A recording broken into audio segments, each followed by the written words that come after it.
కేంద్ర ప్రభుత్వం ఏర్పాటు చేసినటువంటి ప్రసాదం స్కీమ్ కింద వేదగిరి లక్ష్మీ నరసింహస్వామి ఆలయాన్ని ఎంపిక చేయాలంటూ ప్రపోజల్స్ పంపించడం జరిగింది. గత 6 ఏళ్ల నుంచి కూడా జరుగుతున్నటువంటి ఈ ప్రపోజల్స్ కార్యక్రమంలో ప్రస్తుతం లేటెస్ట్గా వీటికి సంబంధించి ప్రపోజల్ పంపిస్తే ప్రభుత్వం ఏదైతే ఉందో 16 రాష్ట్రాలకు గాను ఆంధ్ర రాష్ట్రంలో నెల్లూరులోని వేదగిరి లక్ష్మీ నరసింహస్వామిని కూడా ఇందుకు గాను గుర్తించడం అనేది మనకు విశేషమైనటువంటి విశేషం. అయితే ఈ క్రమంలో మనం చూస్తున్నటువంటి ఈ వేదగిరి లక్ష్మీ నరసింహస్వామి ఆలయానికి ఈ ప్రసాదం స్కీమ్ కింద దాదాపు 18.90 కోట్ల రూపాయలు మనకి ఇక్కడికి వచ్చే అవకాశం ఉన్నట్టు మనకు తెలుస్తుంది. దీని ద్వారా ఆలయంలో చాలా అభివృద్ధి కార్యక్రమాలు జరుగుతాయి. ఇదంతా ఒక ఎత్తే అయితే మనకు రాష్ట్రానికి సంబంధించి కామన్ గుడ్ ఫండ్ కింద దాదాపు 8 కోట్ల చిల్లర రూపాయలను దీనికి కేటాయించేందుకు మంత్రి ఆనం రామనారాయణ రెడ్డి గారు కృషి చేయడం జరిగింది. దీంట్లో మనకు ఆలయానికి సంబంధించి కొన్ని అభివృద్ధి కార్యక్రమాలు ఓవైపు ఇటు జరుగుతుంటే, మరోవైపు మనం చూస్తున్నట్టుగా ఈ ప్రసాదం స్కీమ్ నుంచి వచ్చేటువంటి నిధులతో కూడా మరింతగా అభివృద్ధి చెందేందుకు ఈ ఆలయం ఉంది. అయితే మనతో పాటు ఇప్పుడు ఆలయ చైర్మన్ అయినటువంటి అచ్యుతరెడ్డి గారు మనతో పాటు ఉన్నారు. అసలు ఈ CGF ఫండ్ కింద అసలు ఏమేమి అభివృద్ధి పనులు జరుగుతాయని ఆయన అడిగి తెలుసుకుందాం. సార్ చెప్పండి, ఈ కామన్ గుడ్ ఫండ్ అనేది మనకు రాష్ట్రానికి సంబంధించి దీని ద్వారా మనకు ఆలయంలో ఎలాంటి అభివృద్ధి పనులు జరుగుతాయి?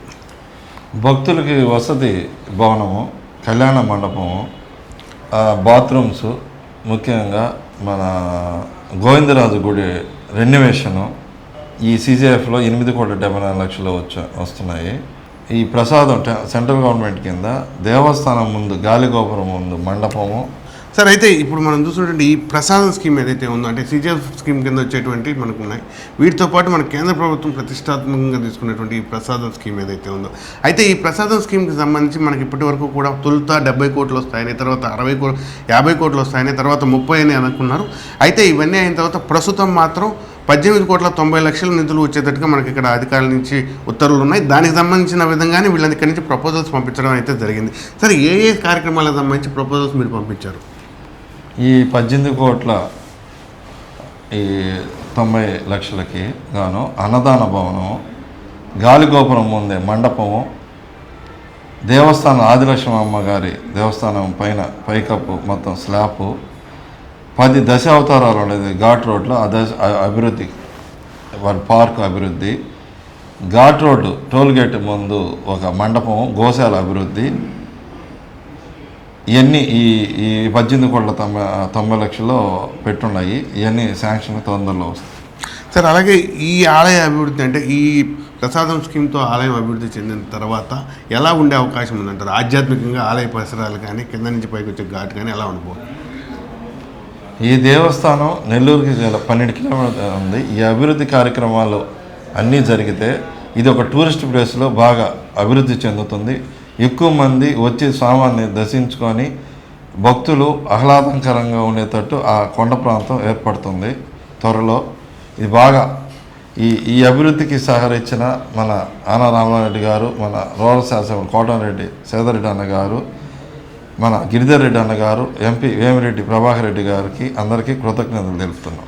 Sir, thank you very much sir. అయితే ఇక్కడ మనం చూసినటువంటి ఈ ప్రసాదం స్కీమ్ ఏదైతే ఉందో, ఇది పూర్తి స్థాయిలో మనకు అందుబాటులోకి వచ్చిన తర్వాత ఈ ఆలయ నిర్మాణాలన్నీ కూడా సాగేందుకు కొంతకాలం సమయం పట్టే అవకాశం ఉంది. అయితే ఇదంతా పూర్తయిన తర్వాత పూర్తి స్థాయిలో ఆధ్యాత్మిక పర్యాటక కేంద్రంగా లక్ష్మీ నరసింహస్వామి ఆలయం వెలుగొందుతుందనడంలో ఎటువంటి సందేహం లేదు.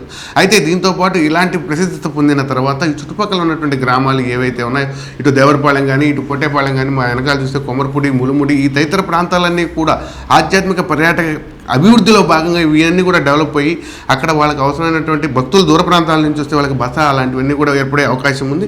మొత్తానికి ఈ ప్రాంతం అంతా కూడా పర్యాటకంగా విశేషంగా అభివృద్ధి చెందే అవకాశం ఉన్నట్లుగా మనకు తెలుస్తుంది. కెమెరామ్యాన్ నాయబ్తో కోనార్క, N3 నెల్లూరు. అందరికీ అందుబాటులో క్యాన్సర్ వైద్యం ఇప్పుడు నారాయణ హాస్పిటల్లో. డిపార్ట్మెంట్ ఆఫ్ ఆంకాలజీ, మా ఆంకాలజీ నిపుణుల వైద్య బృందం, doctor N Srividya, senior consultant medical oncologist, doctor B Manobhiram, senior consultant surgical oncologist, doctor B Gurusai Ratnapriya, senior consultant radiation oncologist. మహిళలకు క్యాన్సర్ స్క్రీనింగ్ పరీక్షలు కేవలం 1,499 రూపాయలు మాత్రమే. Cancer specialist and dentist consultation. పురుషులకు క్యాన్సర్ స్క్రీనింగ్ పరీక్షలు కేవలం 999 రూపాయలు మాత్రమే. Cancer specialist and dentist consultation సంప్రదించండి. Narayana hospital, super speciality block, first floor, B3, Chintareddypalem, Nellore. Hi Nilor, please subscribe to N3 TV.